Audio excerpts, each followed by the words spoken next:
KTVU political analyst Brian Sobel. Along with San Jose State political science lecturer Donna Crane. Thank you both. Donna, I'm going to begin with you, although, Brian, I will have you chime in as a follow-up to this question. Justice Alito argues in the draft opinion that Roe v. Wade was an ill-conceived and deeply flawed decision that invented a right mentioned nowhere in the U.S. Constitution. Donna, is that a valid argument?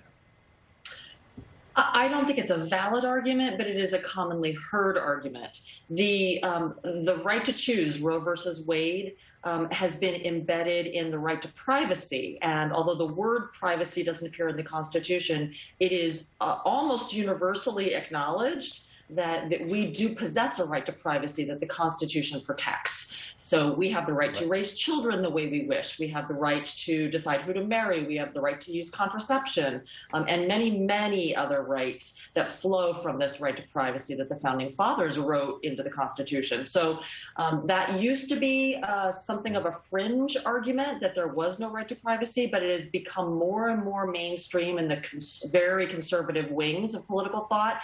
And now we're seeing it appear in this draft Supreme Court opinion. It's been a sort of a stunning movement toward what used to be a fringe opinion about 30 years ago. Brian, your reaction real quick to that argument? Well, this is a law that's been in existence for 49 years now.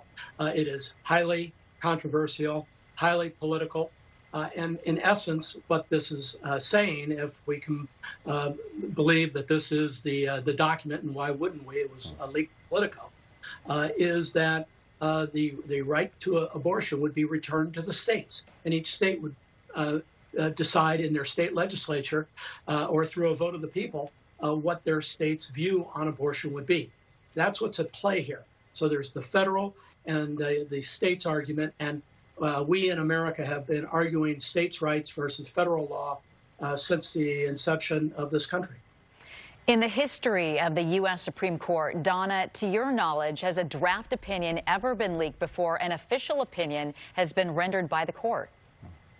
No, never to my knowledge. It is also worth saying, though, just in response to the last comment, that this is not an issue that would, quote unquote, just be returned to the states. Congress regularly debates legislation that would restrict abortion rights. And in fact, many restrictions on abortion rights already exist nationwide. So California women would not be, quote unquote, safe if the issue was returned to the states. Congress can legislate on this and can restrict the right as well.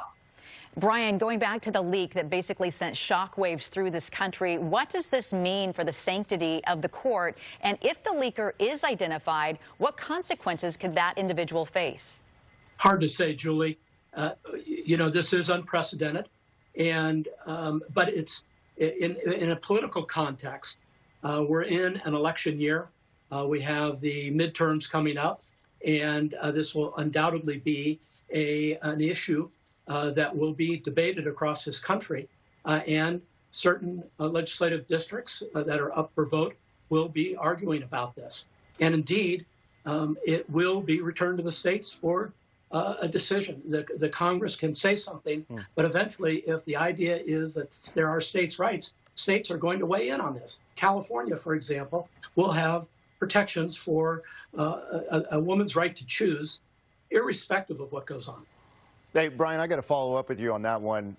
You know, polls have consistently found that a solid majority of Americans oppose overturning Roe v. Wade, with that resistance extending well into the Republican coalition. If this decision to overturn Roe v. Wade actually does become final, I mean, you touched on it, but what is the #1 ramification for this year's upcoming elections? There is going to be a platform issue probably in every district where Democrats and Republicans are somewhat even.